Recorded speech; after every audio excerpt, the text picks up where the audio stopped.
Chers intervenants, chers Garance Lequen surtout, cher public, je suis heureuse de vous accueillir ici à la Maison Heinrich Heine pour la présentation du livre Opération César au cœur de la machine de mort syrienne.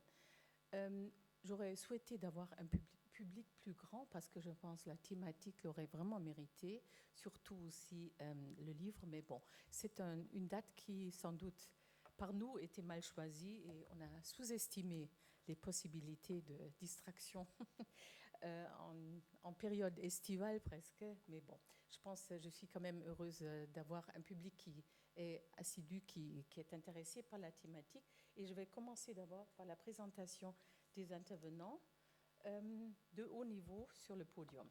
D'abord, Garance Lequen, qui est, comme vous savez, journaliste indépendante. Après avoir vécu au Caire dans les années 1990, elle a couvert les printemps arabes et se rend régulièrement en Syrie.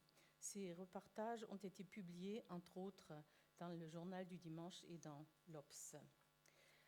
Clémence Bechtart, avocate au barreau, tout à la droite, de Paris depuis 2005, est spécialisée en droit pénal, droit international des droits de l'homme et droit international humanitaire.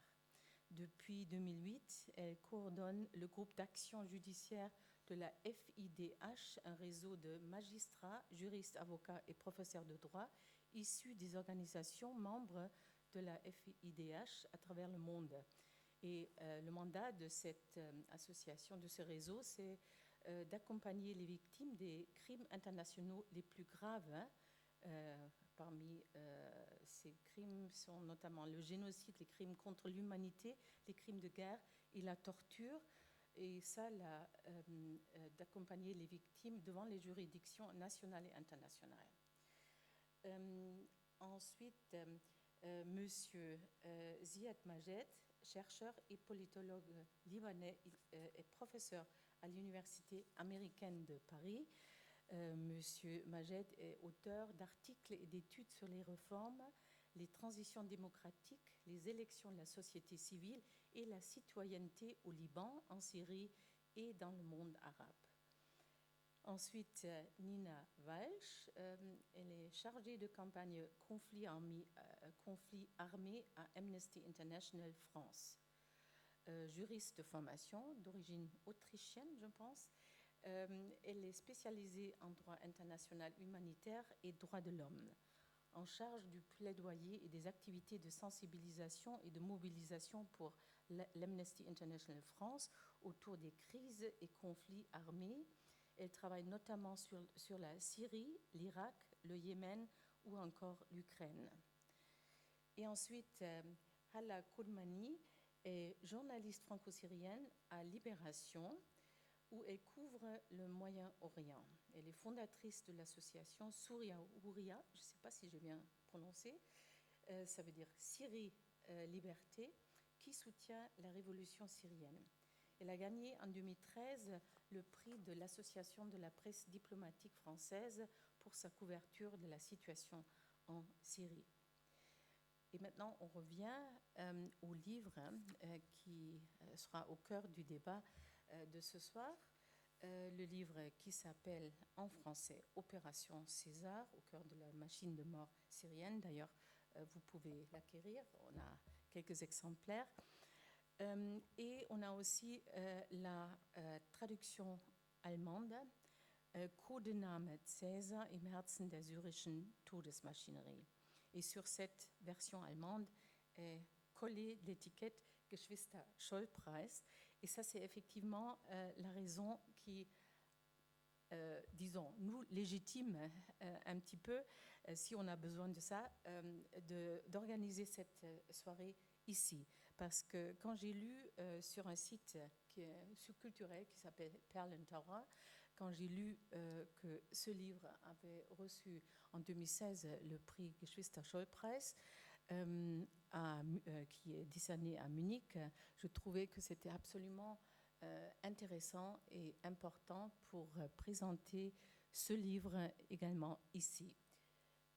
Geschwister Scholl-Preis, ça suit un peu les deux personnes qui sont connus pour leur courage civil, qui étaient résistants en période nazie en Allemagne.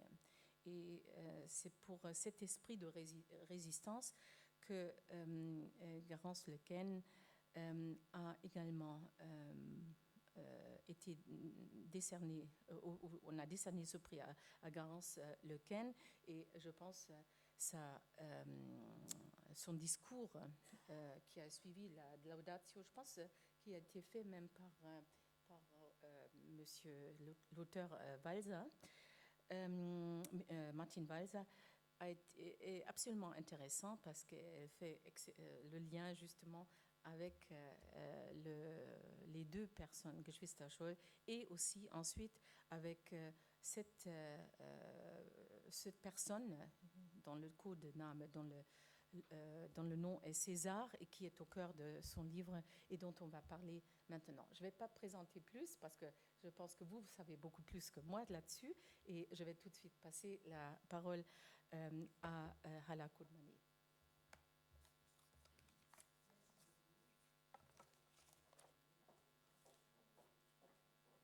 Voilà. Merci. Bonsoir à tous. Merci d'être là, malgré le beau temps et la veille de l'Ascension. Au-delà des présentations rapides, je vais passer la parole successivement. Évidemment, d'abord à Garance Lequen, que je présenterai d'un mot de plus. Je dirais simplement qu'elle a été atteinte par le virus syrien.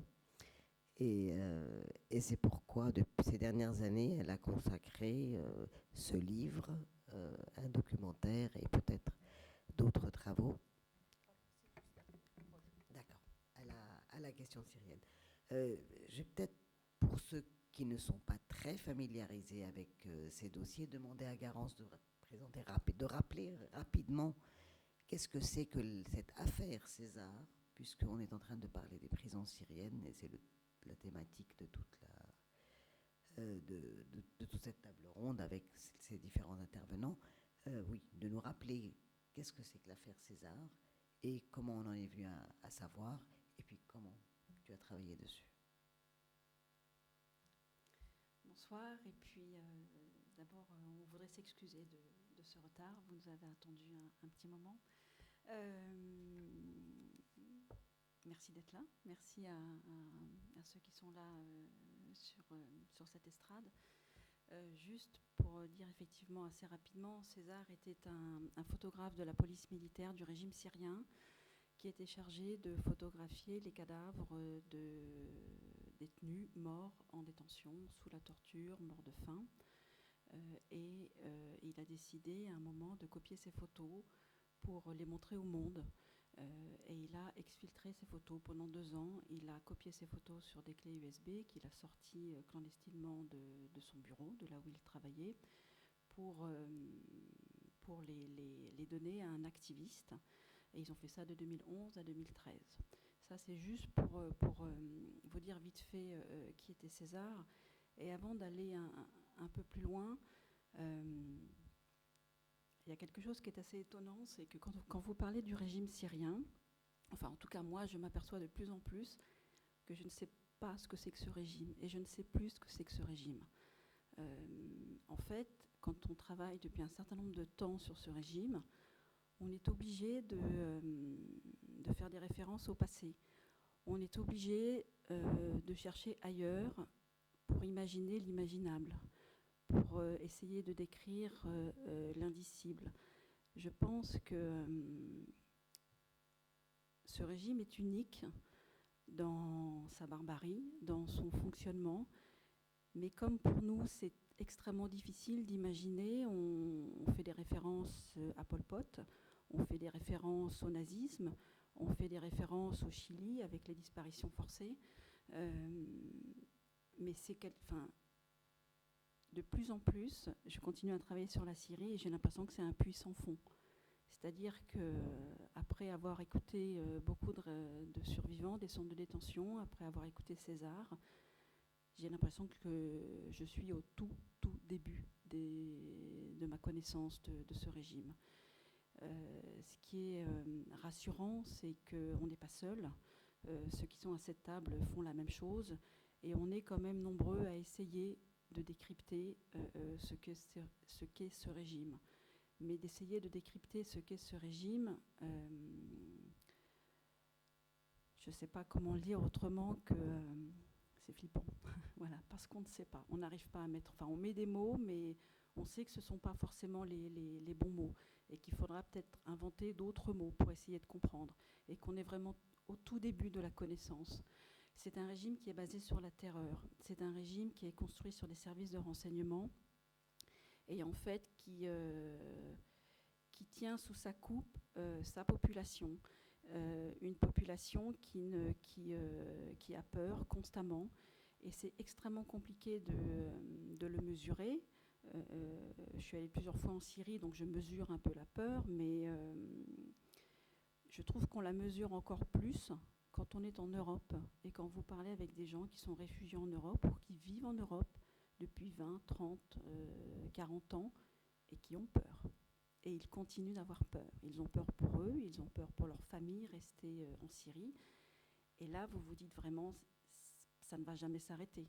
Et c'est ça qui est extrêmement troublant et déstabilisant quand on travaille sur la Syrie depuis le début de la Révolution, depuis 2011.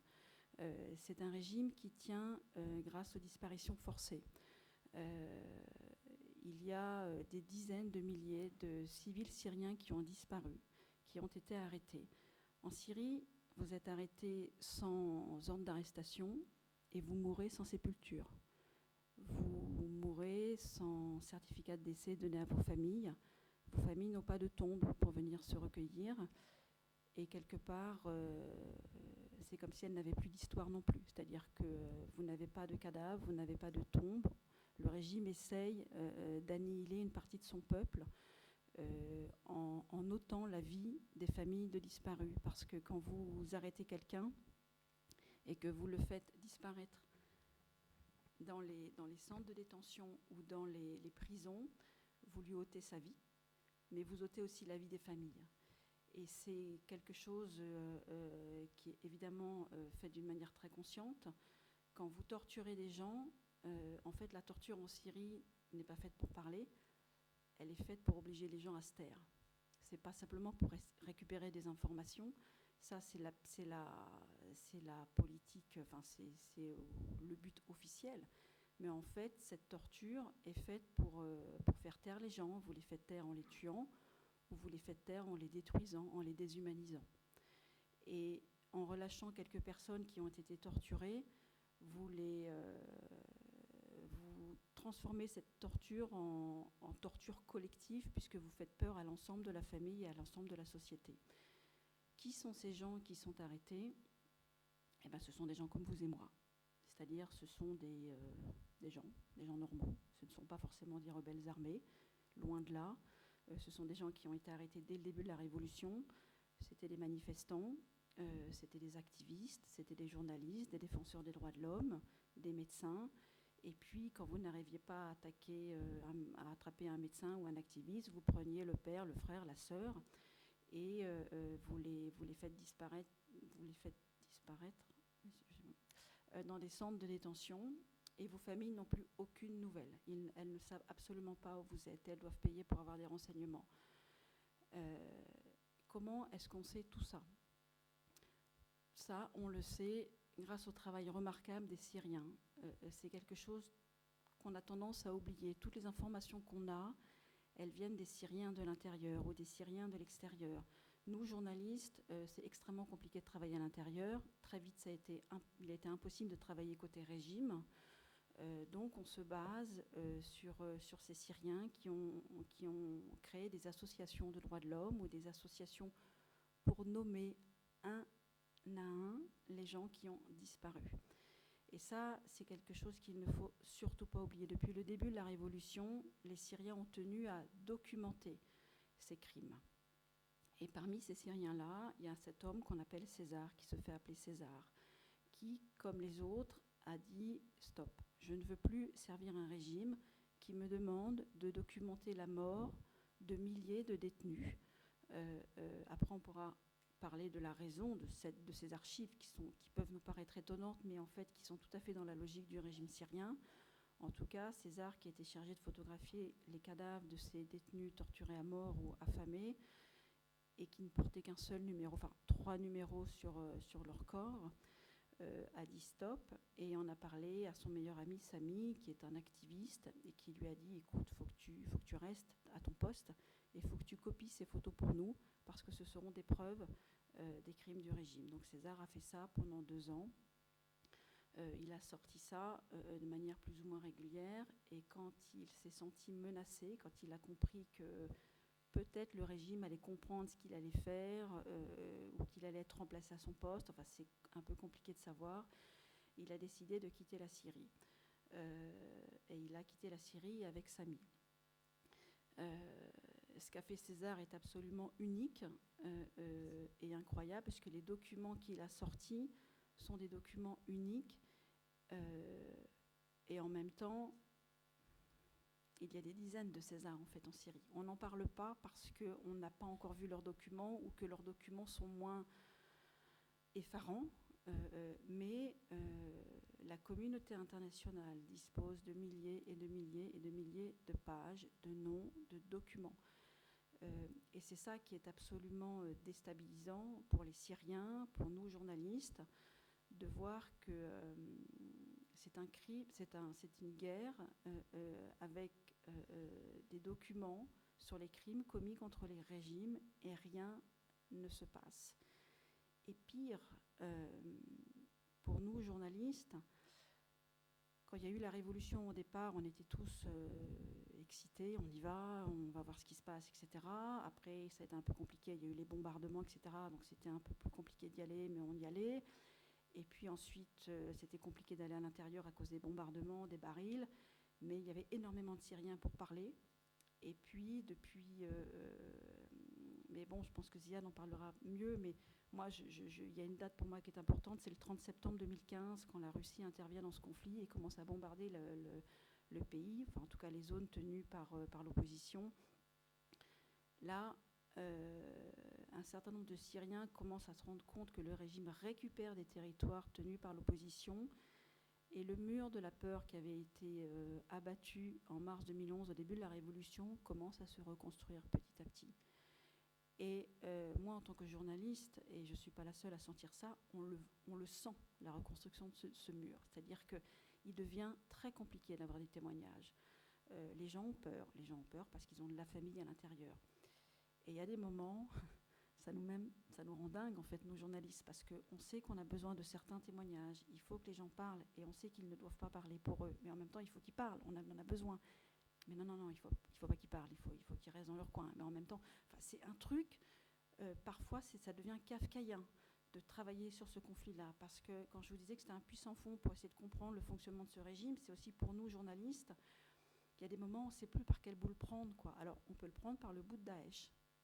C'est important, c'est extrêmement important, surtout après ce qui s'est passé hier à Manchester.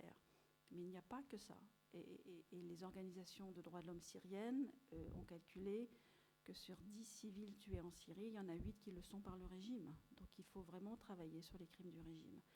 Mais ce mur de la peur qui se reconstruit, c'est quelque chose qui est difficile à gérer et qui est tout à fait compréhensible. Donc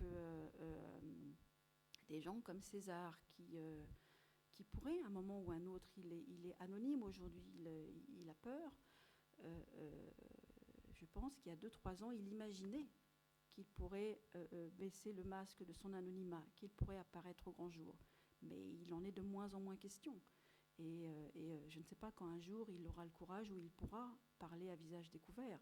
Mais ce n'est plus du tout à l'ordre du jour. Alors qu'il y a 2 ans, 2 ans et demi, peut-être que. Voilà. Et ça, ce qui explique aussi pourquoi, mais ça, bon voilà, Clémence en parlera, Nina en parlera, pourquoi il n'y a pas de plainte. Alors s'il y a des crimes, portez plainte, faites, mais c'est extrêmement compliqué. Ce mur de la peur et la façon dont le régime fonctionne fait qu'il est difficile de travailler sur le fond pour décrypter ce régime. Il est difficile d'obtenir des témoignages. de manière non anonyme, hein, parce qu'il y a quand même des gens qui parlent de manière anonyme. Et ça, c'est quelque chose qui est très difficile à appréhender pour nous qui sommes ici en Europe et qui voulons continuer à travailler sur ce conflit, qui voulons continuer à documenter les crimes de ce conflit. C'est quelque chose qu'il est difficile d'accepter, quoi. Il y a des moments où on a envie de tout envoyer balader en disant mais c'est pas possible, quoi. Il faut que ça s'arrête et il faut qu'à un moment cette chape de plomb s'enlève et qu'on puisse comprendre pourquoi il y a ces disparitions forcées, pourquoi il y a de la torture, pourquoi le régime ne veut pas lâcher. Voilà en gros ce que j'avais envie de vous dire. Je regarde un peu ce que j'avais pris comme note. Voilà, je pense que ça va. On reviendra. Ouais.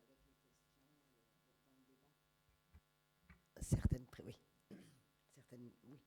Oui, Garance pourra repréciser à l'occasion de vos questions. Je vais passer la parole à Nina Walsh en précisant, évidemment, je la laisserai parler en détail, que, Garance vous a parlé des victimes de la torture en prison, une véritable institution de la torture dans les prisons syriennes. Et c'est justement la documentation dans une prison célèbre où Amnesty a fait beaucoup d'enquêtes et de révélations. Ces derniers temps, je crois qu'il y en a eu deux grosses enquêtes en tout cas. Voilà. Merci Hala.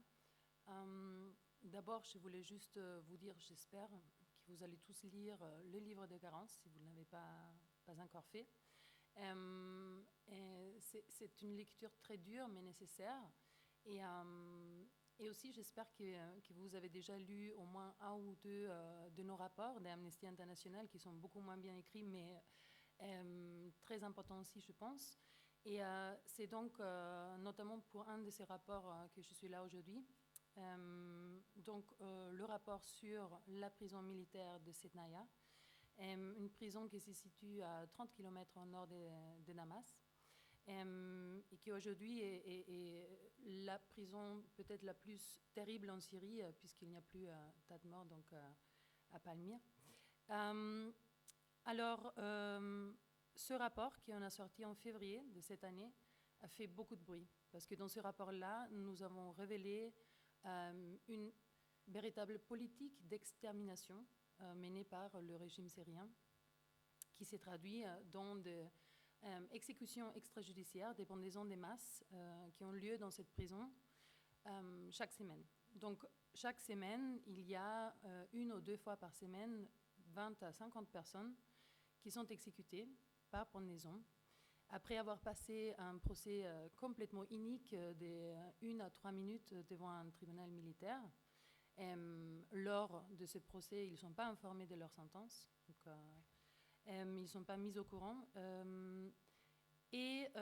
Ensuite, leurs corps vont être documentés, pas photographiés comme c'est le cas pour César, parce que pour ce prisonniers, on ne pourrait pas dire qu'ils sont morts comme normalement le dit le régime syrien d'un arrêt cardiaque ou alors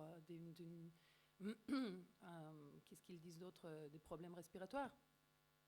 Et par la suite, les corps vont être enterrés dans des fosses communes. Nous avons beaucoup travaillé aussi avec des images satellites où on peut voir des nouvelles fosses communes qui ont été continuellement créées. Donc, par rapport à comment nous sommes arrivés à toutes ces conclusions-là, nos chercheurs, évidemment, Garance l'a rappelé, c'est très difficile d'enquêter sur ce qui se passe en Syrie, parce que nous-mêmes, nous n'avons pas accès au pays depuis le début du conflit. D'ailleurs, aucun organisme international n'a, même pas la commission d'enquête créée par les Nations Unies en 2011. Donc, nous non plus. Nous avons dû mener nos enquêtes, par exemple, dans le sud de la Turquie, au Liban, en Jordanie, pour recueillir les témoignages. Pour ce rapport, nous avons fait ça pendant une année, donc de décembre 2015 à décembre 2016. Nous avons recueilli 84 témoignages, dont 30 ex-prisonniers de cette prison de Setnaya, 4 anciens gardiens ou responsables de la prison, 3 médecins de l'hôpital militaire de Tichrin et aussi 3 anciens juges syriens, par exemple. Donc, qu'est-ce que je voulais dire? Oui. Nos témoignages, nous sommes arrivés à un chiffre on pourrait dire entre 5 et 13 000 personnes ont été exécutées dans cette prison entre 2011 et 2015. Pourquoi on s'arrête en décembre 2015? Parce que les témoignages qu'on a pu recueillir s'arrêtent là. Mais ça ne veut pas dire que les exécutions s'arrêtent là, parce qu'on sait très bien que chaque jour, les prisonniers sont transférés dans cette prison. Donc il faudra certainement rajouter des centaines, voire des milliers de victimes depuis. Après ça, là, je vous parle des exécutions extrajudiciaires. Mais à cela, il faut rajouter des milliers de morts qui meurent dans tous les centres de détention en Syrie, pas uniquement à Sednaya, à cause des suites de la torture, à cause d'une privation d'eau, de nourriture, d'air, des médicaments, des soins. Nous avons publié un rapport en août 2016 sur plusieurs centres de détention en Syrie, donc pas uniquement Sednaya. Et les chiffres d'une ONG qui s'appelle Human Rights Data Analysis Group arrivent à 17 000 personnes qui sont mortes entre mars 2011 et décembre 2015, uniquement à cause des conditions de détention, donc tout ce que je viens de citer.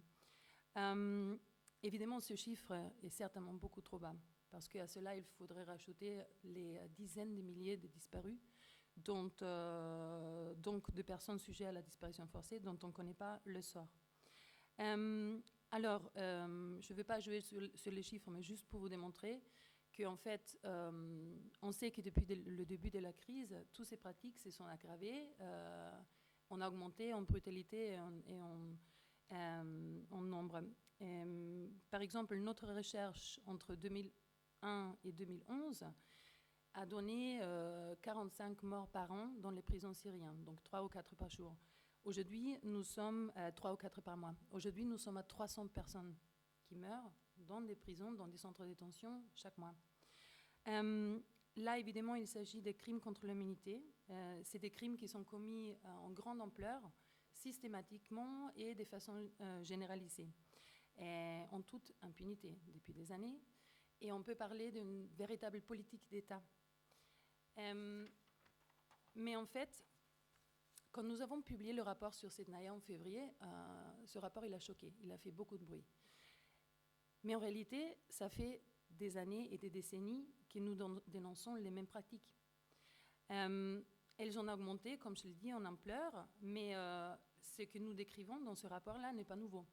Les disparitions forcées, la torture, les morts en détention. L'autre jour, j'ai trouvé un rapport de mars 2012 que nous avons sorti, qui s'appelait « Je voulais mourir, témoignage des survivants de la torture en Syrie ». En mars 2012, nous avons décrit 31 façons différentes de torturer dans les centres de détention en Syrie. Et ces pratiques ne sont pas nouvelles non plus, elles n'ont pas été inventées avec le début de la crise en 2011. Et nous avons à ce moment déjà dénoncé une attaque généralisée et systématique contre la population civile, des crimes de guerre, des crimes contre l'humanité. À ce moment même, en mars 2012, selon l'ONU, déjà 8000 personnes avaient été tuées lors de ce conflit. 8000. 30 000 avaient fui le pays. Et à ce moment aussi, la Russie et la Chine venaient juste de débloquer pour deuxième fois une résolution du Conseil de sécurité qui visait à condamner Bachar el-Assad. Cette même année, nous avons parlé aussi des balles réelles utilisées contre les manifestants, des bombardements aveugles, etc. Il ne faut pas oublier qu'en Syrie, malheureusement, on ne meurt pas uniquement en prison de détention. C'est notre thématique aujourd'hui, mais je voudrais juste rappeler très rapidement ça. Alors, à l'époque, quand on a sorti le rapport en mars 2012, également, ça avait choqué. Je me rappelle très bien des manifestations organisées à Paris en 2012. Et après ça, il semblerait que nous nous sommes habitués à l'horreur. Aujourd'hui, en 2017, Nous sommes à 40 rapports qu'Amnesty International a sortis depuis le début de la crise. Nous sommes à plus de 450 000 morts, à beaucoup plus certainement, et à plus de 5 millions de réfugiés. Alors, avec le temps, après mars 2012, à nos rapports sur les exactions du régime se sont rajoutés des rapports sur les crimes, les violations commises par les groupes armés, par l'État islamique, des rapports sur les réfugiés. Et je trouve qu'aujourd'hui, en 2017, face à une indifférence grandissante, il paraît nécessaire aujourd'hui pour choquer de partager des images très fortes, des chocs, pour encore susciter une indignation. Mais ce n'est pas pour ça que nous devons arrêter d'alerter, d'informer, de s'informer, comme vous ici aujourd'hui. Donc, ce que nous faisons à Amnesty, c'est basé sur l'enquête. Donc, toute la mobilisation, le plaidoyer, tout ce que nous essayons de faire, c'est basé sur l'enquête. Mais comme Garance le dit, l'enquête est très difficile. Et c'est uniquement grâce à ces témoignages de ces Syriens courageux que nous pouvons, nous aussi, constituer nos rapports. Alors, qu'est-ce que je voulais vous dire? Oui, les réponses de Bachar al-Assad à notre rapport de février étaient très intéressantes parce qu'il a évidemment nié en bloc, il a donné plusieurs interviews pour nier en bloc tout ce que nous avons décrit dans son rapport. Et en revanche, ça fait depuis le début de la crise que personne ne rentre dans le pays pour pouvoir constater. Donc il ne nous ouvre pas ses portes, il ne nous livre aucun détail sur la situation réelle dans les prisons, mais il nie. Donc c'est aussi pour ça que je pense que ces crimes, ils continuent tout le temps et tous les jours parce que les auteurs qui les commettent, ils savent qu'ils ne vont pas être changés, ou au moins ils le croient. Donc ils agissent en impunité totale depuis des années, voire depuis des décennies. Et donc je vous invite vraiment à lire ce rapport de Setnaya, c'est une lecture assez dure, mais surtout, et je veux vraiment insister là-dessus, je vous invite aussi à agir. Parce qu'on a l'impression beaucoup que de toute façon nous ne pouvons absolument rien faire, tout est bloqué.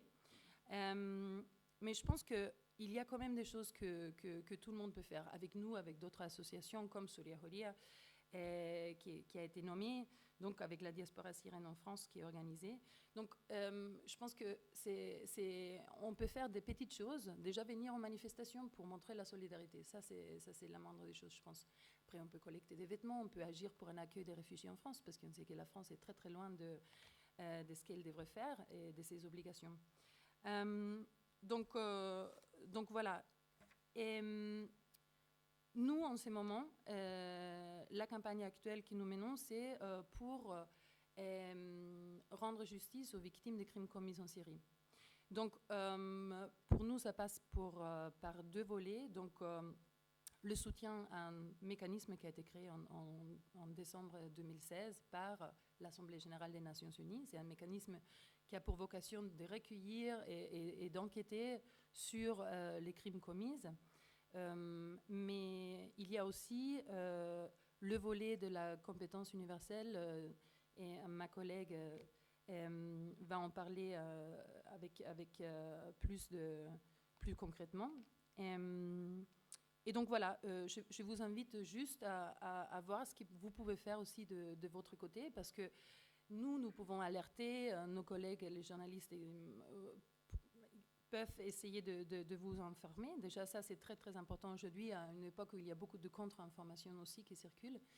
Mais voilà, après, c'est à vous aussi d'agir. Merci.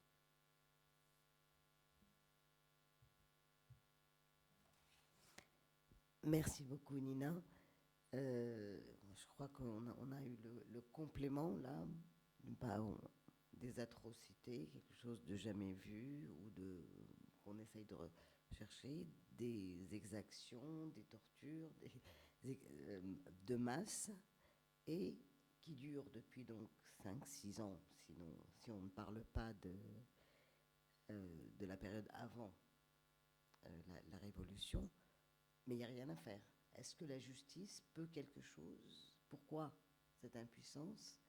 Et où est-ce qu'il y aurait une ouverture pour que quelqu'un réponde de ces crimes? Merci Hala, bonsoir à tous. Garance vous parlait tout à l'heure du mur de la peur qui caractérise la situation en Syrie. Moi, je vais vous parler d'un autre mur qui est celui de l'impunité. L'absence de justice, je pense que ce qui caractérise avant tout la situation syrienne, c'est d'une part, et l'écart grandissant, assourdissant, entre d'une part l'échelle à laquelle les crimes sont perpétrés, sous nos yeux, je dirais, depuis 2011, depuis 6 ans, encore une fois, pour ne pas revenir à ce qui était la situation avant la Révolution et avant 2011. Le degré aussi auquel ces crimes sont documentés, d'abord et avant tout, Garance l'a dit, Nina aussi, c'est important de le répéter, avant tout grâce aux activistes syriens, aux témoins, aux victimes, aux rescapés, à ceux qui ont eu le courage de faire sortir des informations, de témoigner, de documenter l'horreur et de continuer à le faire alors même que le désespoir pourrait s'installer. Nous qui pensions, après les photos du rapport César, qui ont fait le tour du monde, qu'il ne pouvait pas y avoir une inaction après cela, et bien quand on voit qu'après avoir documenté à ce niveau-là, d'avoir sensibilisé à ce niveau-là que la situation perdure et qu'elle se perpétue, on comprend aussi qu'une forme de désespoir puisse s'installer. Donc d'une part, je le disais, l'échelle à laquelle ces crimes sont perpétrés, la nature de la documentation qui est faite de ces crimes et d'autre part, l'absence totale de justice. Cet écart, il est assourdissant, je le disais, il est incompréhensible et il y a des efforts aujourd'hui qui sont faits de plus en plus avec peut-être un certain succès, en tout cas on l'espère, quoique les efforts de justice soient toujours longs. C'est une entreprise de long terme, mais en tout cas des efforts qui sont faits pour que ce système de justice internationale, dont on parle beaucoup, puisse être mis en œuvre et puisse être effectif s'agissant de la situation en Syrie. C'est quoi la justice internationale? Pour revenir dans une histoire proche et contemporaine, je reviendrai aux années 90 sans aller beaucoup plus loin. C'est la création de tribunaux pénaux internationaux pour l'ex-Yougoslavie et le Rwanda. C'est ensuite la création de la Cour pénale internationale, l'adoption du statut de Rome en 1998.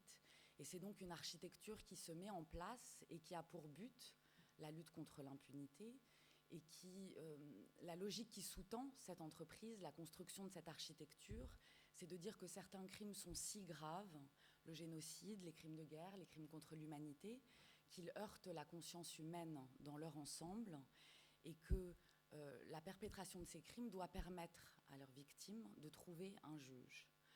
Que les victimes, lorsqu'elles ne peuvent pas se tourner vers leur justice nationale, puissent trouver un juge, puissent se tourner vers une cour internationale qui aurait une vocation universelle ou qui pourrait aussi, par ce système qu'on appelle la compétence universelle, qu'on a vu naître avec l'affaire Pinochet à l'époque, eh bien, se tourner vers un autre juge, un juge d'un État tiers, qui pourrait répondre à cette demande de justice.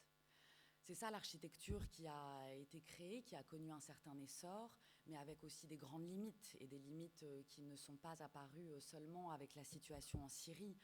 On le sait, la Cour pénale internationale, on a encore nombre de grandes puissances qui n'ont pas ratifié le statut de la Cour pénale internationale. Les crimes de l'administration Bush n'ont jamais été poursuivis par ce système de justice pénale internationale, les crimes perpétrés par des dirigeants israéliens. La Russie est aussi à l'abri de la Cour pénale internationale ou de cette architecture. On le sait, aujourd'hui, on voit une justice à deux vitesses s'installer et une justice internationale qui a du mal à toucher les puissants qui sont au pouvoir et qui perpétuent des crimes de masse. S'agissant de la Syrie, très tôt, dès 2011, les regards se sont tournés justement vers la Cour pénale internationale, les regards et les espoirs aussi, un espoir que cette Cour puisse ouvrir une enquête, puisse s'emparer des crimes commis par le régime.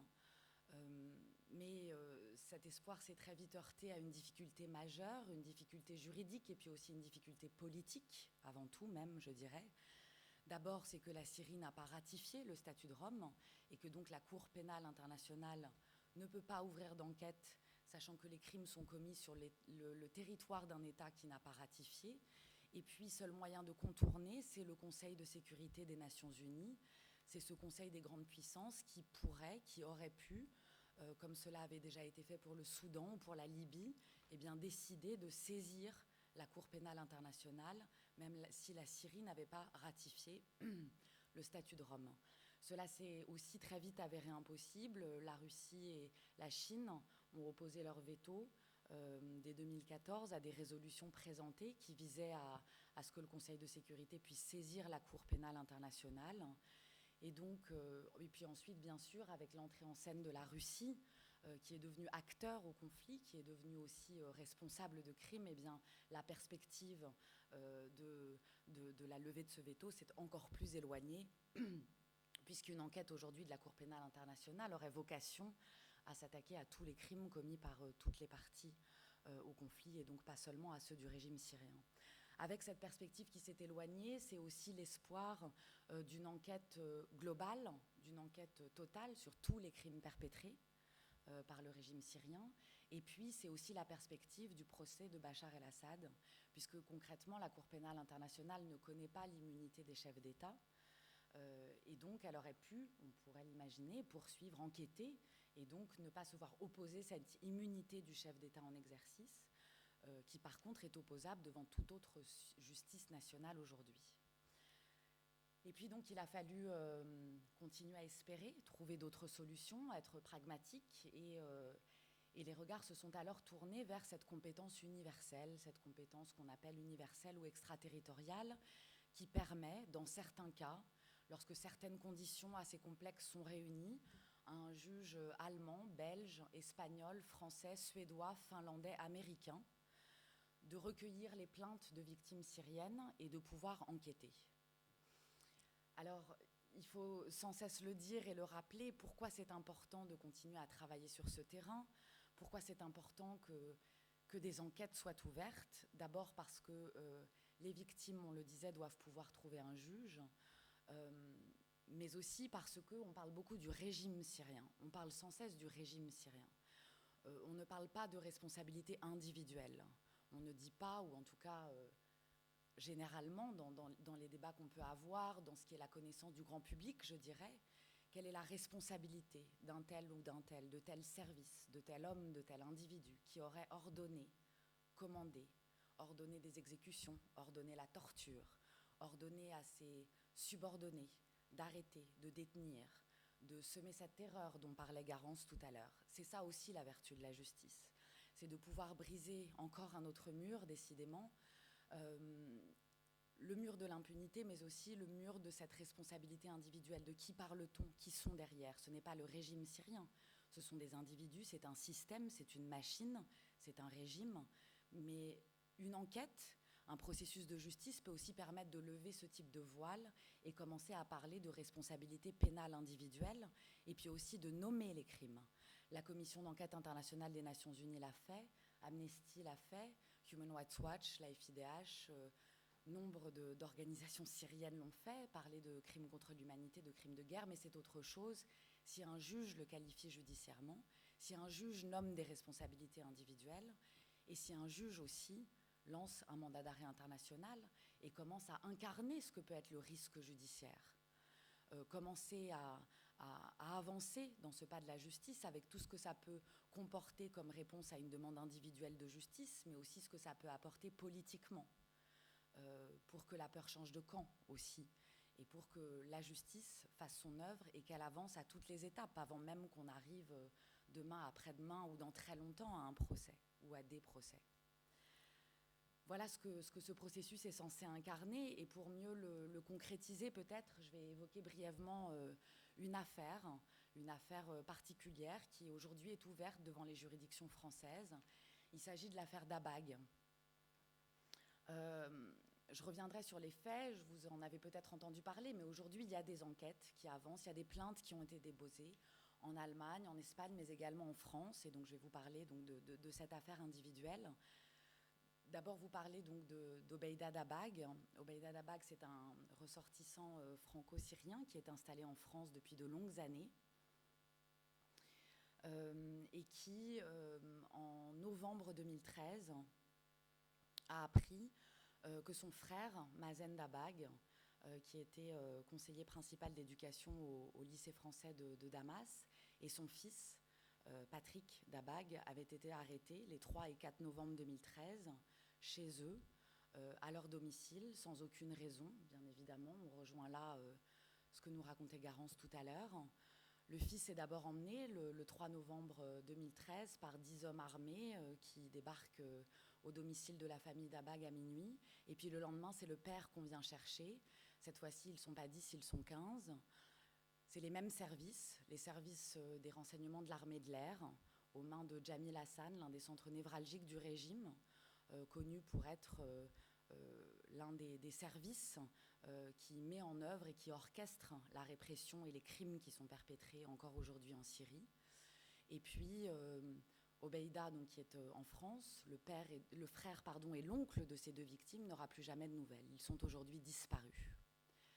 Obeida, il a une chance parmi toutes ces victimes dont on parlait, ou ses proches, et il en est conscient de cette chance, c'est que lui est français, et Patrick et Mazen sont aussi la double nationalité, ils sont franco-syriens. Obeida, il est en France et il, bien conscient de la chance qu'il a par rapport aux victimes, aux rescapés, aux proches qui sont réfugiés au Liban, en Jordanie, dans les pays limitrophes, en Turquie, ou même ceux qui sont aujourd'hui réfugiés en Europe, mais dont les familles sont encore en Syrie, qui ne peuvent pas parler, qui ont peur, qui ne peuvent pas dévoiler leur identité, qui ne peuvent pas déposer plainte, qui ne peuvent pas venir parler dans les médias, parler au public et dire « je vais déposer cette plainte et j'attends de la justice qu'elle avance ». Eh bien, Obeida, il le sait, il a une chance, c'est que lui, il peut le faire parce qu'il est en France, parce qu'il va avoir le courage aussi de le faire, un grand courage.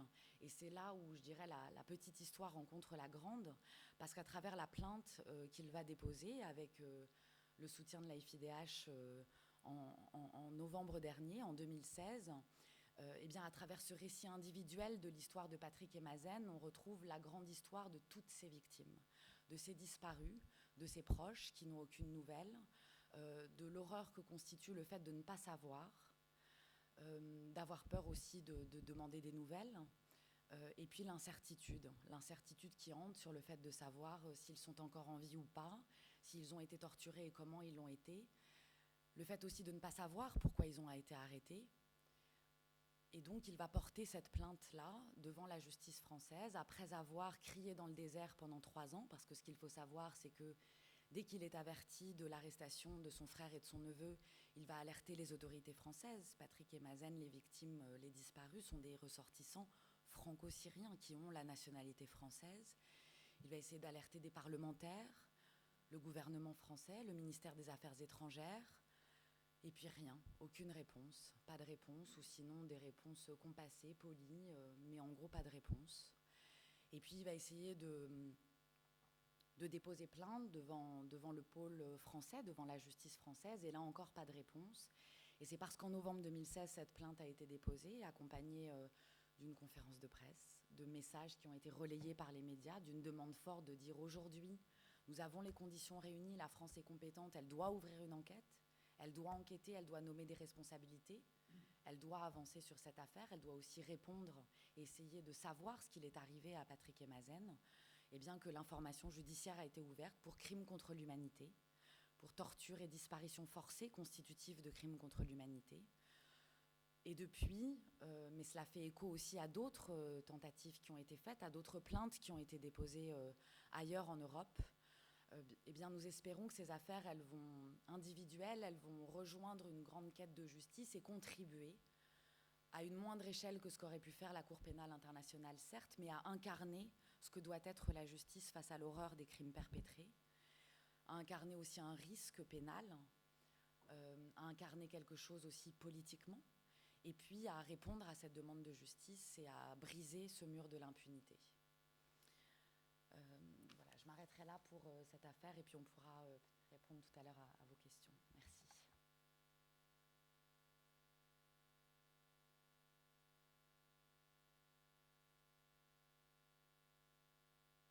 D'un côté, effectivement, de milliers de cadavres plus ou moins anonymes et d'exactions de masse, mais c'est vrai que vous parlez aussi bien de côté très massif de ces crimes, mais aussi que dans un cas individuel, comment tout de suite ça prend corps et on voit tout de suite qu'il s'agit d'une famille, d'une personne, de frères, de sœurs, etc. Ziad Majed, un petit peu pour prendre un peu de recul sur tout ça, on peut sortir de cette situation de blocage qui fait que ces crimes se perpétuent dans un blocage politique international total. Merci Hala. Je vais tenter de répondre à la question, bien que c'est une tâche extrêmement difficile. Mais je vais avant, si vous permettez, mettre ce qu'on a discuté tout à l'heure dans le contexte de ce conflit en Syrie, dans ce qui se passe dans ce pays depuis au moins 1970. Pourquoi nous sommes arrivés là? Est-ce qu'il est difficile de comprendre ce qui se passe en Syrie vraiment? Est-ce que les arguments que certains avancent, que c'est très compliqué, que de toute façon dans cette région du monde, les gens sont habitués au conflit, qu'il y a toujours des guerres, qu'il y a une fatigue du Moyen-Orient, parfois cela nous apparaît légitime comme argument, mais au fond il est très dangereux comme argument parce qu'il montre comme si les gens dans cette région du monde sont nés génétiquement, ils ont la possibilité de tuer et de se faire tuer. Or, ce n'est pas vrai, évidemment. Les gens en Syrie, comme dans le Moyen-Orient, comme en Afrique, comme dans plusieurs régions du monde, comme en Europe, souhaitent marcher la tête haute. Ils ont tous envie d'avoir la dignité respectée. La liberté est une valeur qui leur est chère. La preuve, ils se sont soulevés à plusieurs fois dans leur histoire contemporaine pour arracher cette liberté-là. Mais à chaque fois, ils ont en face d'eux non seulement le mur de la peur ou de la torture, mais il y a l'impunité qui est au centre de cette question-là. Il y a également la barbarie, la violence barbare qui s'abat sur eux, sur elles, à chaque fois qu'ils essayent d'arracher leur liberté et leur destin. Et puis, il y a soit des complicités, soit un silence, soit une volonté de ne pas regarder en face les Syriens et les Syriennes, ou les Palestiniens et les Palestiniennes, ou les Irakiens ou les Yéménites, ou les gens au Congo, ou dans plusieurs parties de ce monde où les conflits sont de temps à autre font la une dans les médias et puis ils disparaissent. Mais puisqu'on parle de la Syrie uniquement aujourd'hui, je souhaite dire deux choses par rapport à ce régime Assad qui s'est construit en 1970. C'est un régime qui, pour une deuxième fois dans l'histoire des républiques, passe de père en fils. Maintenant, il y a plusieurs cas, mais le premier était la Corée du Nord et le second était la Syrie des Assad. Ça, c'est le nom officiel d'ailleurs que la famille a donné à la République syrienne pour montrer que c'est une famille dynastique qui a la propriété du pays, comme dans le Moyen-Âge. Les Syriens, pour cette famille, sont des serfs, donc elle a la propriété de la terre et des gens qui habitent sur la terre. Ils sont les esclaves de la famille, comme le dit officiellement certains slogans chantés régulièrement ou inscrits sur les murs par les services du régime pour dire à la société que vous n'avez aucune chance, que le temps nous appartient. D'ailleurs, en arabe, ça rime, ils disent Assad il al-Abad, ça veut dire Assad pour l'éternité. C'est la volonté de maîtriser le temps, c'est la volonté également d'occuper l'espace en ayant les portraits de Assad père comme fils, comme de toute la famille, partout dans les places publiques en Syrie. Donc c'est un régime qui s'est construit à partir de 1970 avec Assad père, qui a pris le pouvoir dans un coup d'État militaire. Un coup d'État militaire qui venait lui-même d'un autre coup d'État militaire du parti Baas en 1963. Et c'est un régime qui a imposé le parti unique, l'état d'urgence, l'interdiction de créer des partis politiques, l'interdiction de créer des associations, l'interdiction de se retrouver dans les places publiques, dans les espaces, pour discuter, pour créer des possibles alternatives. Et c'est un régime qui a terrorisé la société dès le début, qui a voulu, comme le disait un chercheur français qui a publié déjà dans les années 80 un livre remarquable, en fait une série d'articles qui vont sortir dans un livre remarquable parce que ce chercheur-là a été kidnappé et liquidé à Beyrouth en 85. Je parle de Michel Seurat et son fameux livre « L'état de barbarie ». C'est un état de barbarie qui a été construit à travers la terreur, à travers les services de renseignement, à travers les assassinats et à travers la censure qui ne permet pas une liberté d'expression et qui rend les Syriens et les Syriennes tout le temps dans une crainte que leurs voisins, que leurs cousins, que la personne en face soit, disons, un agent du service de renseignement du régime et donc qui risque d'écrire des rapports qui peuvent mener à la prison, voire à la mort. Hafez al-Assad a contrôlé la Syrie, a gouverné la Syrie de 1970 à 2000, 30 ans. Il est mort en 2000. Et en 2000, il a décidé de passer le pouvoir à son fils, Bachar. Bachar avait 34 ans, donc ce n'était même pas l'âge de la constitution en Syrie qui stipule que le président doit avoir 40 ans. Comment on fait dans une situation pareille? C'était très simple. Le Parlement a une réunion exceptionnelle et en quelques minutes, la constitution est modifiée et l'âge de la présidence est devenu 34 ans. Bachar est élu. Est-ce qu'il est élu contre des candidats? Est-ce que c'est un suffrage universel? Évidemment pas. Comme sous Assad père, sous Assad fils, ce sont des référendums présidentiels, donc on dit oui ou non au président. Et ce sont les républiques qu'on appelle les républiques de 99,99%, parce que le président, il gagne avec 99,99%. Vous pouvez imaginer évidemment le sérieux de ce processus électoral. Assad père, déjà, sous Assad père, on parlait d'un concept qui reste très important aujourd'hui, les Syriens invisibles. On ne les voyait pas. Il n'y avait pas des noms. Aujourd'hui, il y a des victimes, et c'est terrible, évidemment, à Manchester, mais on voit les visages des victimes, on sympathise, ça humanise la victime. On essaye d'imaginer que cette victime, elle a une histoire, elle a écrit une lettre, il y avait quelque chose qu'elle devait faire, il y a un enfant qui avait des rêves, il y a un étudiant, il y a une femme de ménage, il y a un ingénieur, il y a un médecin. Ils ont oublié des papiers peut-être dans un tiroir qu'ils ne voulaient pas que les gens les voient après leur mort. Il y a des histoires qui humanisent les gens. Dans le cas syrien, le fait qu'on parle aujourd'hui, et ça c'est extrêmement dangereux aussi, la banalisation de la mort, 17 000, 30 000, 500 000, 5 millions, on ne peut pas aller dans chaque cas et essayer de voir le visage, l'histoire, et ça rend le meurtre de ces gens-là plus facile pour les criminels, parce qu'ils nous normalisent avec la mort. Pour nous, ça devient un fait divers, ça passe comme ça dans les informations. 77 personnes tuées sous les bombardements russes à Alep. 40 personnes chaque semaine meurent dans les geôles de 3 ou 4 villes syriennes sous la torture, la faim, les maladies que le régime évidemment impose. Il y a des sièges en Syrie, il y a des gens qui sont assiégés. Encore une fois, on ne voit pas leur visage. Il y a des résolutions onusiennes par rapport à ces sièges-là qui n'ont pas été respectées. L'aide humanitaire n'a pas été acheminée. Donc il y a une barbarie qui s'abat aujourd'hui, comme elle s'est abattue en 82 par exemple, 1982. On ne connaît pas le chiffre exact des personnes tuées à Hama, une ville dans le centre du pays, qui en février 82 a été bombardée, a été massacrée. Certains avancent des chiffres de 10 000, d'autres de 17 000. Les chiffres peuvent arriver jusqu'à 30 000. Donc au moins on parle de 10 000 personnes qui sont mortes en 3 semaines. N'en parlons pas de ceux qui ont disparu après. Et rien ne s'est passé au niveau international. Même chose 2 ans plus tôt, 1980. On connaît aujourd'hui la ville de Palmyre.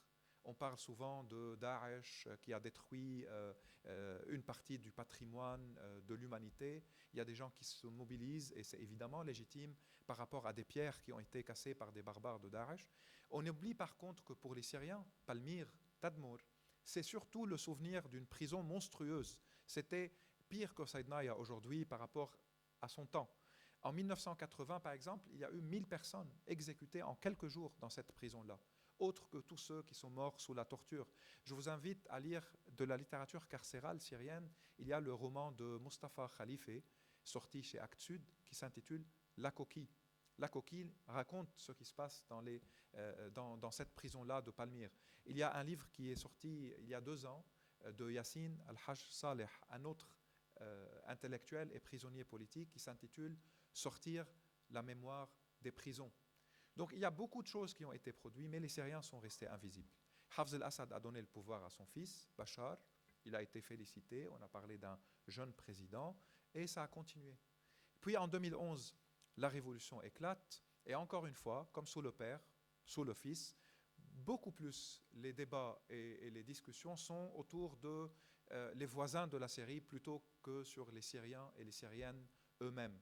Donc on parle de la géostratégie, et certainement c'est extrêmement important de comprendre la géostratégie, mais on oublie qu'il y a une majorité d'une société qui s'est soulevée contre un régime qui est sur place depuis 41 ans, en 2011, qui est un régime qui a passé le pouvoir du père au fils, qui a un régime d'état d'urgence, un régime de crimes organisés contre la société, un régime totalitaire, un régime comme ceux que l'Europe a connus dans les années 30 et 40 autour de la guerre mondiale, que ce soit en Allemagne ou en Italie ou en Espagne.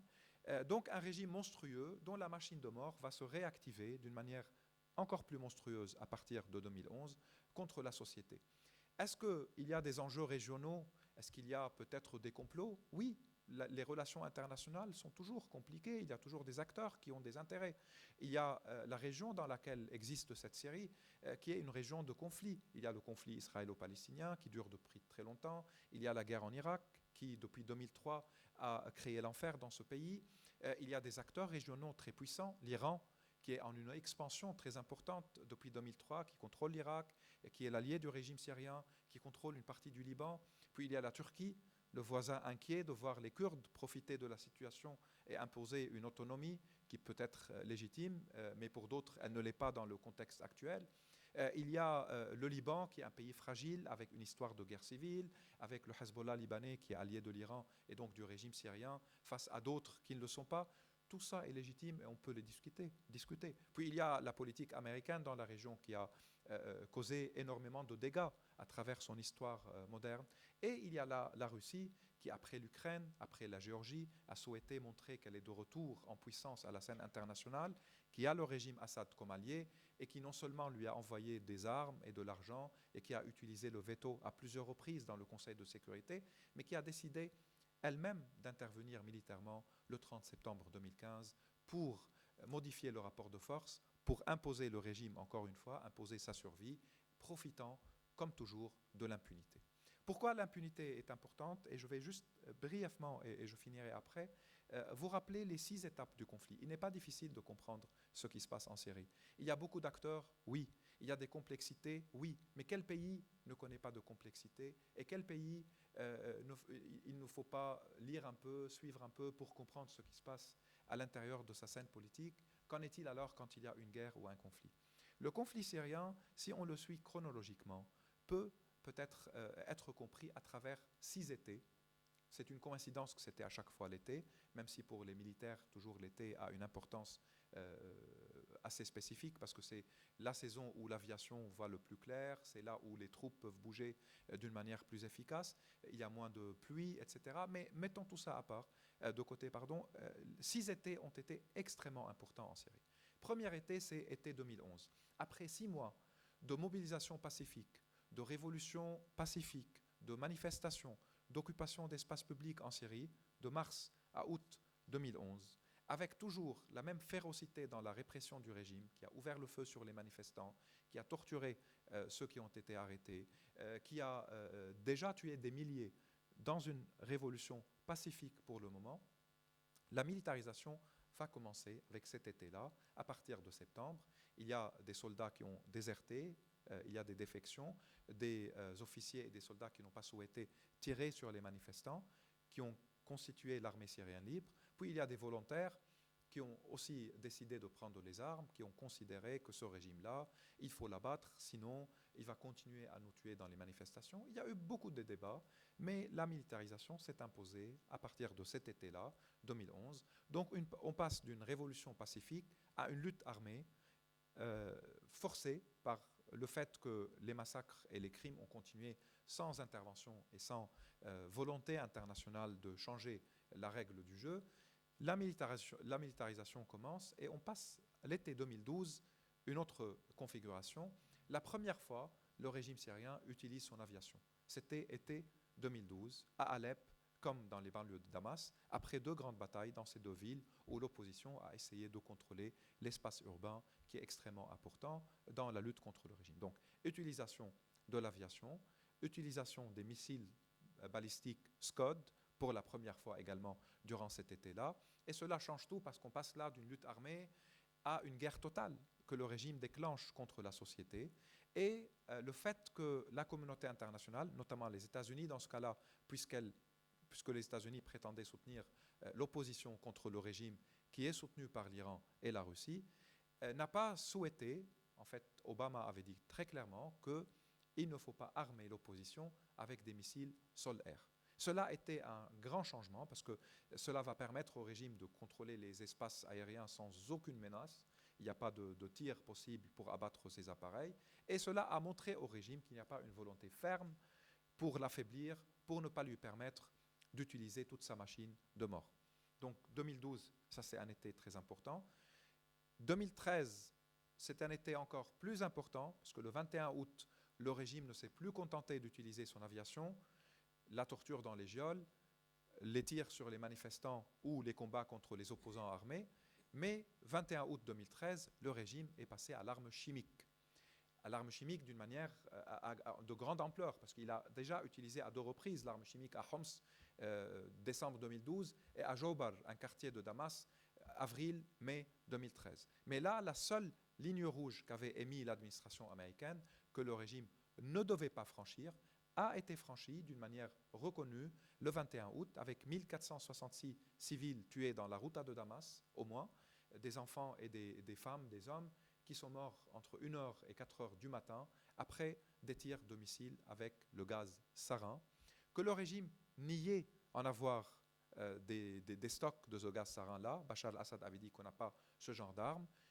Plus tard, quand il va y avoir un accord entre Russes et Américains, un accord pervers dans lequel l'accusé d'avoir commis un crime rend l'arme du crime et échappe à tout châtiment, échappe à toute poursuite, échappe à toute sanction.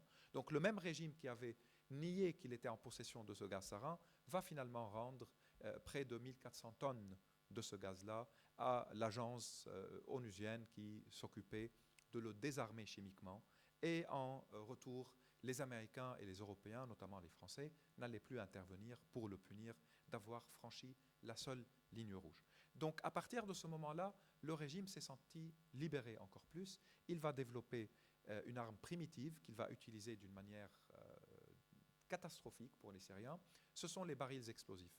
Les barils explosifs, ce sont des barils dans lesquels on met du TNT, mais également des métaux, et ils sont largués par les hélicoptères. Ils tombent sur des habitations. La destruction est terrible. Il n'y a aucune stratégie ou tactique militaire en les utilisant. C'est juste pour pousser la population à partir, pour l'anéantir, pour l'humilier, pour la pousser dans les sous-sols et pour modifier également la démographie dans les espaces urbains bombardés. Ça a été le cas à Alep, ça a été le cas dans les alentours de Damas, ça va être le cas dans certains quartiers de Homs, ça va être le cas dans plusieurs régions en Syrie, dans la province d'Idlib, dans le sud du pays. Une arme qui ne coûte pas très cher, qui est dévastatrice et qui va causer des dizaines de milliers de victimes, de morts, de blessés, et elle va pousser de grandes populations, un grand mouvement de population à partir du pays. Été 2014, l'horreur et la barbarie continuent. Cette fois, c'est un nouvel acteur qui s'impose sur la scène syrienne avec la déclaration du califat par l'État islamique, juillet 2014, à cheval entre l'Irak et la Syrie, déjà bien présent en Irak avant, qui avait annoncé la fondation de son organisation quelques mois avant. Maintenant, il s'installe dans une partie du pays, à l'est de la Syrie, comme dans une partie de l'Irak. Et cet acteur-là, par sa violence spectaculaire, par la volonté de montrer sa barbarie, de la filmer, il va capter les médias. L'effet sensationnel un peu de ces crimes va nous faire oublier les dizaines de milliers de victimes qui sont dans une mort abstraite, qui sont sous les ruines des bâtiments. Et on va beaucoup plus se concentrer sur quelques images qui sont terribles, d'un pilote jordanien brûlé, d'otages américains décapités. C'est évidemment terrible. Mais encore une fois, on va oublier les visages de dizaines de milliers, de centaines de milliers de Syriens. Et l'État islamique va monopoliser la barbarie, bien qu'il est de loin derrière le régime, voire derrière le russe aujourd'hui au niveau des chiffres des victimes civiles qu'il va causer dans son entreprise barbare. Donc encore une fois, un été meurtrier, c'est l'été 2014, suite auquel les Américains vont intervenir en Syrie, mais pas contre le régime, uniquement contre Daesh, contre l'État islamique. Vient l'été 2015, qui va probablement rendre la chute du régime militairement impossible. C'est l'été de l'intervention militaire russe à partir du 30 septembre. La Russie, sous le prétexte de vouloir bombarder les terroristes, entre guillemets, parce que le terrorisme c'est une définition assez large, ils vont bombarder à 92%, selon toutes les statistiques, notamment celle de l'Institute of War. Au début, ils vont à 92% bombarder l'opposition, et puis à la fin de l'opération, on parle de 80% contre l'opposition et seulement 20% contre Daesh.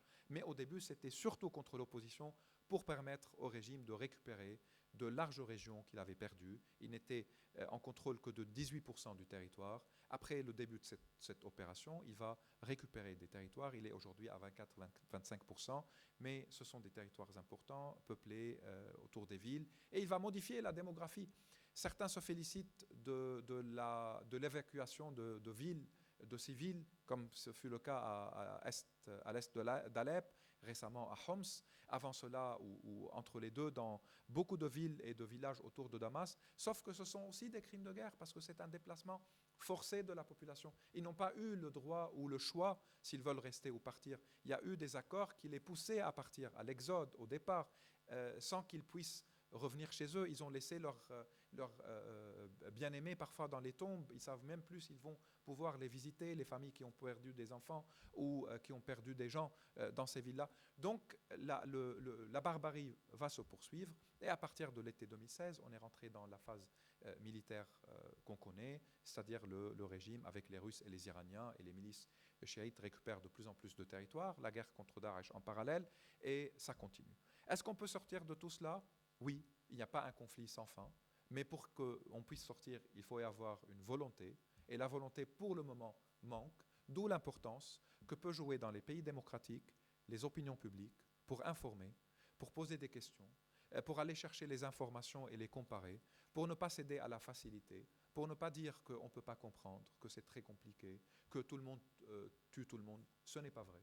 Dans toutes les guerres, il peut y avoir des crimes de guerre, il peut y avoir des bombardements qui ne distinguent pas entre militaires et civils, mais la volonté de tuer les civils systématiquement, de détruire des espaces urbains, de bombarder les gens, de les affamer, de les torturer, leur imposer des sièges, ce ne sont pas seulement des crimes de guerre, ce sont des crimes contre l'humanité dans plusieurs cas, et ils sont délibérément mis en œuvre par le régime Assad, systématiquement, pour soumettre la société encore une fois et pour lui imposer l'humiliation, la mort, si jamais elle ose et elle a osé le défier. Donc on sait qui tue qui. Il y a beaucoup de documentation. C'est vrai aussi qu'il y a d'autres criminels, que ce soit certains groupes armés qui combattent le régime, ou évidemment Daesh, mais également l'aviation russe, aussi les milices chiites libanaises, irakiennes et autres, et certainement d'autres djihadistes qui sont rentrés en Syrie.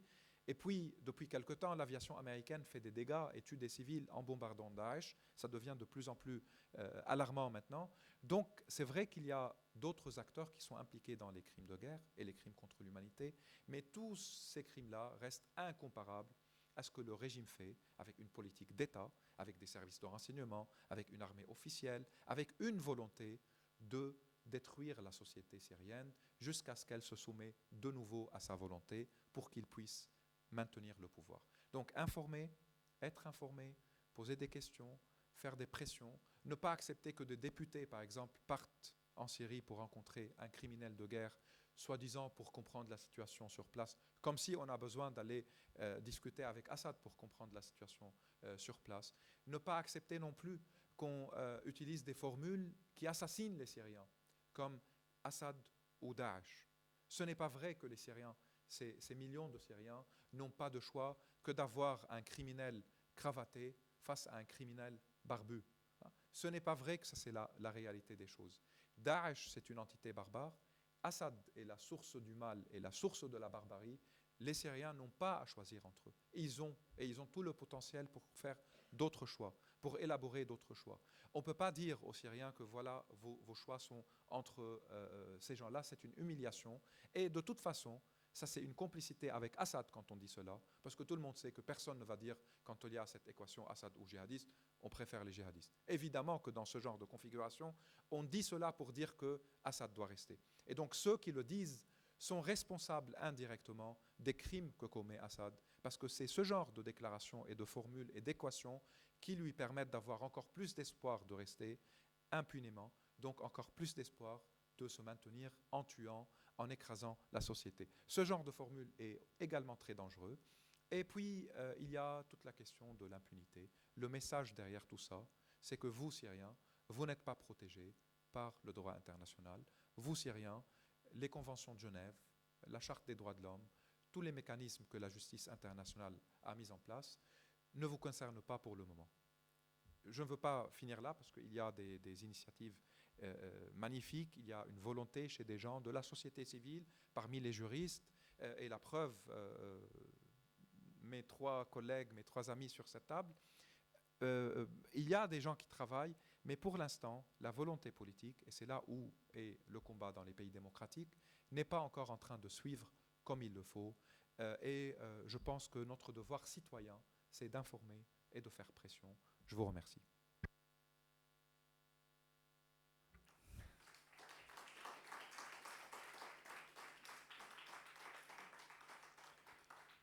Merci beaucoup, Ziad. Merci à chacune d'entre vous. On a peut-être un petit quart d'heure si vous avez des questions, des précisions à demander à l'une ou à l'autre, à l'un ou à l'autre.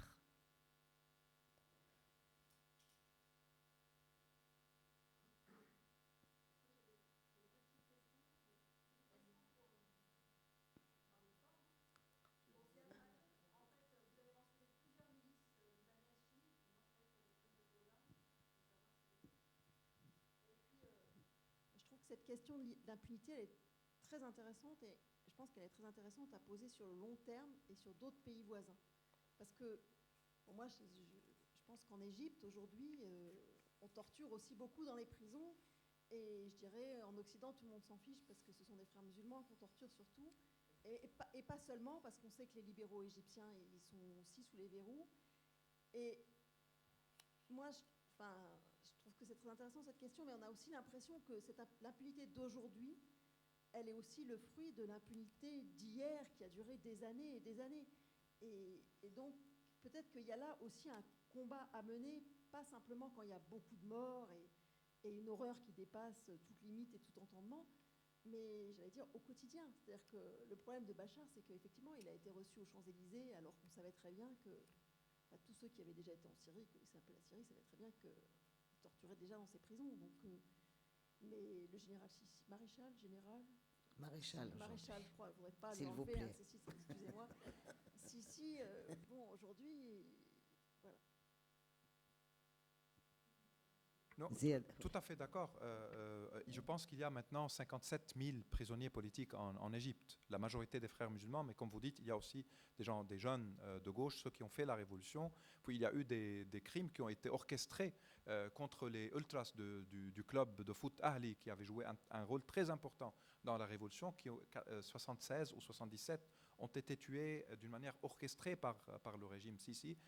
Donc certainement l'impunité ne concerne pas seulement la Syrie, mais concerne également l'Égypte, concerne également Israël.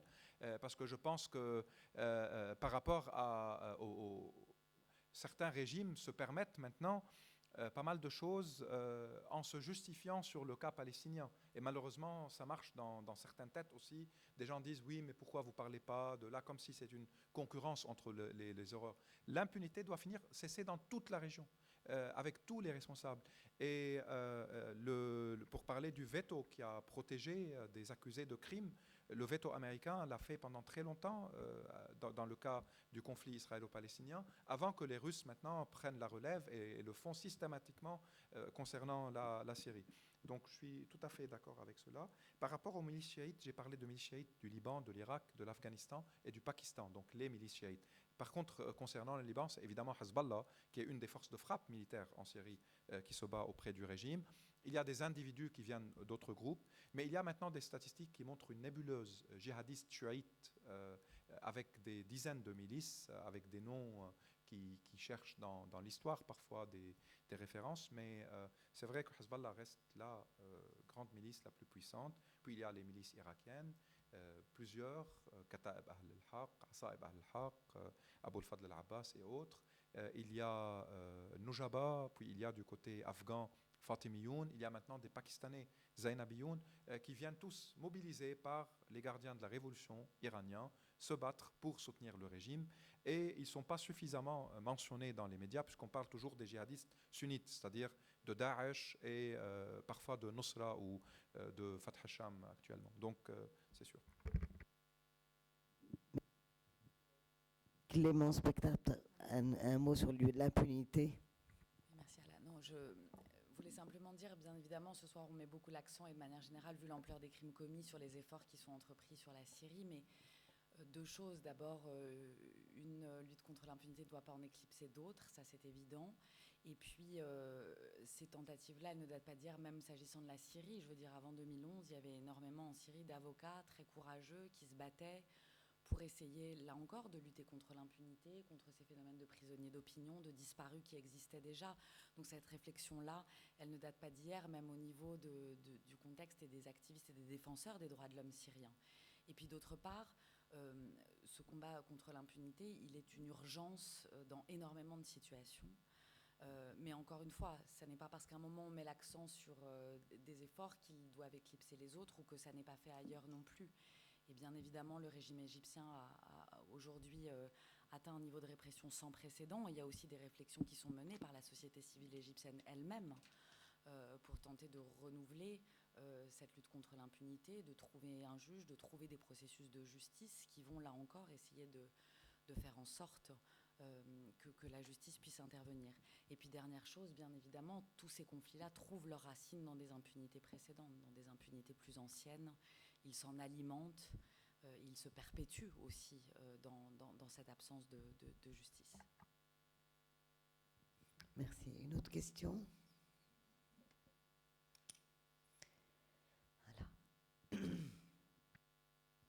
Merci. Moi, j'ai une petite question qui est liée à l'annonce hier d'un jeune photographe qui est décédé en prison après 4 ou 5 ans. C'était en 2012 quand il a été arrêté, et Oussama. Et je me demande pourquoi, est-ce que vous avez une réponse, parce que moi je ne l'ai pas, pourquoi on annonce une mort à un moment et pourquoi... parce que pour moi, l'annonce, ça veut dire que toutes les familles, tous les parents, toutes les femmes et tous les enfants, ils ont cette idée que ce qui est en prison, ça veut dire c'est quelqu'un qui est déjà mort ou qui doit être exécuté d'une façon ou d'une autre. C'est-à-dire il n'y a plus des détenus, il n'y a plus de prisonniers, il y a des morts. Et ce jeu que le régime essaye de faire, de sortir de temps en temps, d'annoncer aux parents la mort de quelqu'un, est-ce que pour vous, il y a une explication ou il y a des raisons précises ça, c'est ma première question. Et la deuxième, c'est par rapport à, si j'ai bien compris, par rapport aux démarches que vous avez commencées pour le procès ici. Vous aviez dit qu'au départ, il n'y a pas eu de retour. C'est-à-dire avec... nous aussi, en tant que Syriens, on essaie de comprendre pourquoi la société civile, pourquoi les gens, pourquoi les retours est très très maigre au niveau solidarité, au niveau manifestation et tout. Mais je ne comprends pas comment une institution judiciaire ou comment un juge ou comment ne réagit pas. Et on ne peut pas placer ça dans le non-assistance aux personnes en danger. C'est-à-dire c'est eux maintenant qui doivent être jugés.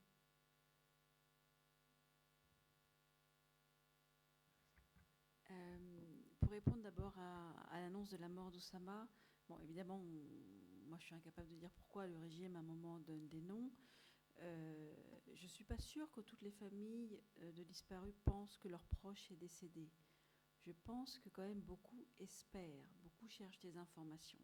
Ça, c'est une façon, Ziad disait que le régime administre son pays comme si la population, le peuple, était des esclaves. C'est une façon de garder un lien sur la population. C'est-à-dire que votre proche a disparu, mais une façon de garder ce pouvoir sur le peuple, c'est de montrer au peuple que si vous voulez avoir une information sur votre proche, vous êtes obligé encore d'agir comme un esclave, de quémander une information, de payer une information. C'est une façon de garder cette mainmise sur la population. Et je pense, autour de moi, ceux dont j'ai eu les témoignages, ils espèrent encore. C'est ça qui est terrible. Ils espèrent sans avoir aucune nouvelle. Et ça, c'est quelque chose qui détruit les familles. On sait, on ne sait pas, on ne demande pas. Est-ce qu'on paye pas? Est-ce qu'on va demander à un tel? Oui, mais un tel, il va peut-être que... Et ça, vraiment, ça détruit les familles. Ça peut rendre dingue.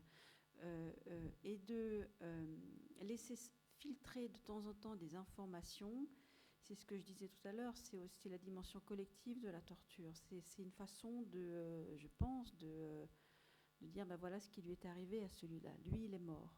Et les autres, on ne sait pas. Je pense que l'incertitude est aussi une torture. Après, pour Oussama, vraiment, je ne sais pas. Mais je pense qu'il y a un véritable jeu. Pourquoi aussi il y a ces photos de détenus?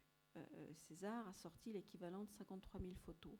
Parmi ces 53 000 photos, vous avez 28 000 photos de 6 786 détenus, décédés dans 14 centres de détention à Damas, dont certains sont à 500 mètres du Sheraton. Et il a pris ces photos à l'hôpital Mézé, l'hôpital 601, qui est à 50 mètres du lycée français. D'accord ? Et ça, c'est quelque chose qu'on ne mesure pas. Et vous avez eu un moment des témoignages d'odeur, vous avez eu des témoignages, c'est quelque chose, et je ne sais plus pourquoi je vous disais ça. Oui, il y a de temps en temps des photos qui sortent, il y a de temps en temps des cadavres, des familles récupèrent de temps en temps des cadavres avec des numéros dessus, parce que c'est les numéros des centres de détention où ces gens-là ont été détenus. De distiller de temps en temps des informations comme ça fait que vous êtes totalement dans la dépendance. Face à ces salopards, excusez-moi, mais c'est ce qu'ils méritent. C'est une façon de garder ce lien sur les gens, de garder ce contrôle et de ne pas savoir pourquoi. Voilà, là tu te demandes, tu es syrienne, tu es militante, tu connais super bien la Syrie et tu nous demandes à nous de te dire pourquoi on a l'information sur Oussama. Mais c'est hallucinant. Si quelqu'un peut avoir une information sur ça, c'est Hala, c'est pas moi. Enfin, d'accord, je suis journaliste, mais toi, et c'est ça aussi, c'est cette façon on ne sait pas. Mais où est-ce qu'il est? Mais je vais juste vous donner 100 000 €. Mais vous me dites s'il est vivant ou s'il est mort. Je veux juste savoir s'il est vivant ou s'il est mort. Je veux pouvoir vivre. Mais les gens ne vivent plus. Donc c'est ça aussi, ces disparitions forcées. C'est aussi basique que ça. Et excuse-moi, je trouve ta question dingue en fait. Non mais tu vois, tu nous demandes à nous quoi. Non mais oui, ouais. Mais bon, enfin c'est quand même, faut quand même, enfin voilà. Oui, je sais, mais c'est quand même, c'est fou quoi.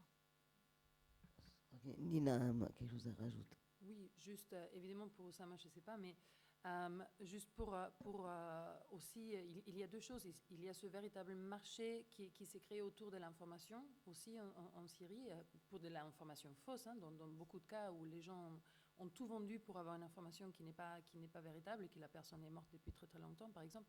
Mais juste pour souligner cette perversité du régime, on s'était rendu compte en faisant la recherche pour le rapport Sednaya que par exemple, lorsque les gardiens vont chercher les personnes qui vont être exécutées, pendues dans les cellules, ils leur disent, et à tous les autres aussi, pour que ça soit bien entendu, qu'ils vont les amener à la prison d'Adra, qui est donc une prison civile, où normalement ils ont l'espoir de pouvoir être beaucoup mieux traités qu'à Sednaya. Et donc du coup, en réalité, ces gens-là sont amenés dans le sous-sol, dans des cellules, pour être battus et par la suite exécutés. Mais tous les autres qui restent là-haut, ils pensent que ces gens-là, en réalité, ont été transférés. Et donc, du coup, une fois que quelqu'un sort, va raconter ça à quelqu'un, etc., etc. Et c'est d'une perversité inimaginable, parce que c'est aussi comme ça que les informations, les fausses informations circulent beaucoup.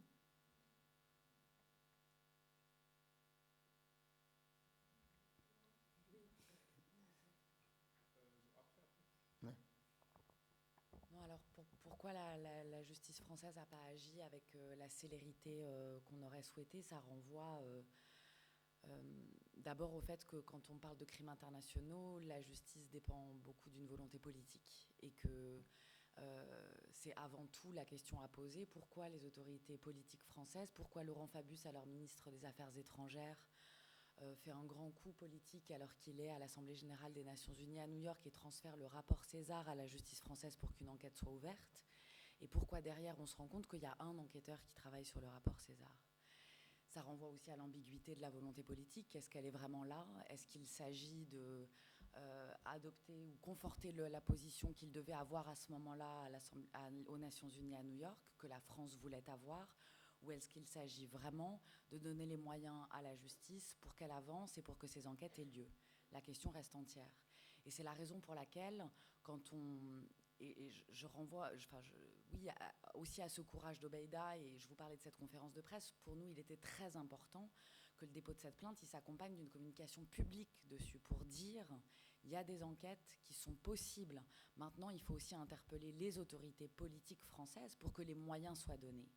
Pour que les moyens soient donnés à la justice pour véritablement avancer. Sinon, ça reste des coups politiques et en termes de lutte contre l'impunité, ça n'aura zéro impact. Donc il est important d'agir au niveau judiciaire, il est important que des plaintes soient déposées, mais il est aussi important de montrer des attentes fortes par rapport à nos justices, à la justice française, à la justice allemande, à la justice espagnole, pour que ça ne reste pas que des coups d'épée dans l'eau. Moi, juste une petite réflexion par rapport à la question très importante de Hala. Le régime Assad, mais je pense également que c'était le cas du régime de Kadhafi, par exemple, ou de Saddam en Irak, ou de régimes pareils, ou du régime de la Corée du Nord aujourd'hui, voire même si on revient aux écrits de Hannah Arendt sur le fascisme et la dictature, et donc sur les expériences de l'Europe centrale, comme ça peut s'appliquer à d'autres régions dans le monde. Cette culture de la rumeur et du fait que le régime ne souhaite jamais qu'il y ait une seule version, de rendre tout le temps tout le monde perdu dans le mensonge. L'idée du mensonge comme étant une entreprise en soi. Donc, il est mort? Non, il n'est pas mort. C'est seul le régime qui sait s'il est mort et quand. Peut-être il a été tué il y a 3 ans, ils ont annoncé aujourd'hui. Parfois, ils annoncent et puis ils montrent la personne sur une vidéo comme si elle était vivante pour décrédibiliser l'information d'avant. Zainab Hosni, si tu te rappelles, au début de la Révolution, on a parlé d'elle, puis elle est apparue sur la télé, puis elle a disparu. On ne sait pas vraiment ce qui s'est passé. Donc c'est l'idée de garder tout le monde dans le flou, que la seule réalité et la seule vérité, c'est l'existence du régime en tant que puissance capable d'écraser la société. Le régime joue le rôle de Dieu, dans un sens, la divinité. Je vous donne la vie et je la prends. Je décide si vous êtes mort et si vous ne l'êtes pas. Et ça, c'est aussi un moyen d'écraser les gens et de les garder tout le temps dans l'attente, dans l'incertitude, donc dans la peur. Parce qu'ils ont tous des espoirs. Peut-être il n'est pas mort, peut-être elle n'est pas morte. Peut-être si on paye plus, on aura vraiment la possibilité. Nina faisait allusion à l'économie, à ce marché qui se développe autour des disparus. Il y a des gens qui vendent leurs bijoux, des femmes qui vendent leurs bijoux, juste pour que la personne à qui elle donne l'argent la rassure que son fils est encore vivant et qu'on lui donne des vêtements, des sous-vêtements et un peu de nourriture, mieux que celle qui peut être là-bas. Il y a des gens qui ont payé de l'argent pour qu'on passe une lettre. Et la personne qui prend l'argent, peut-être est au courant que cette personne est morte il y a longtemps. Mais il continue à lui dire oui, je lui ai donné la lettre, oui, j'ai fait ça. Donc, également au sein du régime, il y a les réseaux mafieux qui créent leur propre économie. Et dans ce sens, encore une fois, ils créent une dépendance. Et donc, même au moment où le régime semble être extrêmement affaibli et fragilisé, au moment où ce sont les Russes et les Iraniens qui le sauvent, ils continuent à jouer le jeu que je suis là pour toujours, je suis divin, je décide de la mort et de la vie.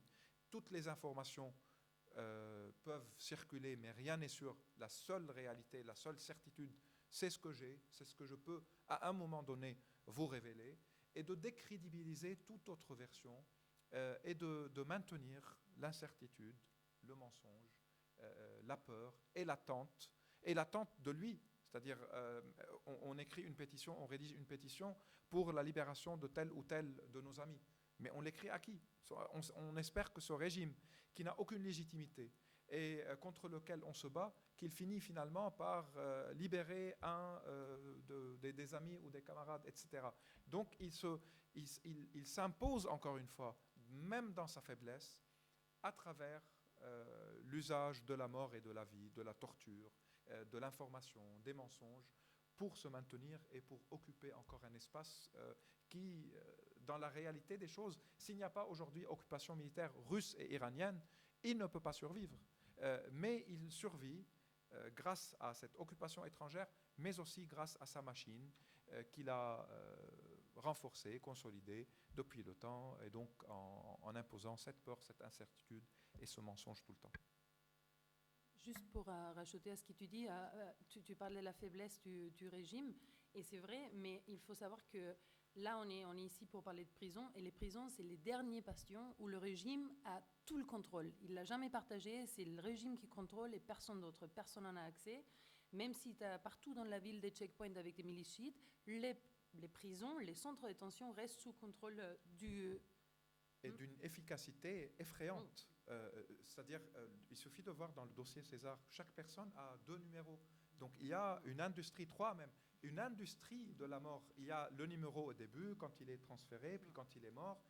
Il y a des gens qui travaillent jour et nuit pour maintenir en ordre cette machine de mort-là, avec une échelle industrielle. On ne parle pas de cas isolés ou de quelques centaines, de quelques dizaines. On parle de dizaines de milliers. Donc ça montre aussi comment, au niveau des prisons, le régime reste très présent.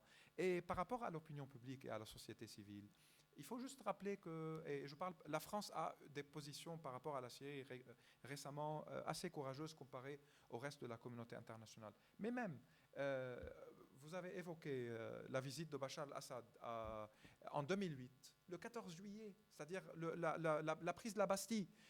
Il a été reçu quelques jours après un crime qui a eu lieu à Saïdnaya, contre des prisonniers qui ont été tués. Il y a des vidéos qui montrent le meurtre de ces prisonniers-là. Il a été reçu après.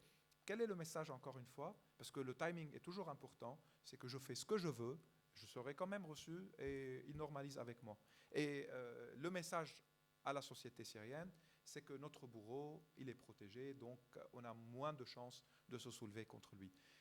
82, après le massacre de Hama, qui est le nom connu pour le massacre de Hama? Si c'est vrai, il était là-bas ou pas, mais le nom connu, c'est qui? C'est Rafat al-Assad, le frère de Hafez al-Assad. Où est Rafat al-Assad depuis qu'il a essayé un coup d'État contre son frère et que son frère l'a renvoyé après des médiations à Moscou et après des centaines de millions de dollars versés pour qu'il parte, garde sa fortune? Où est-il?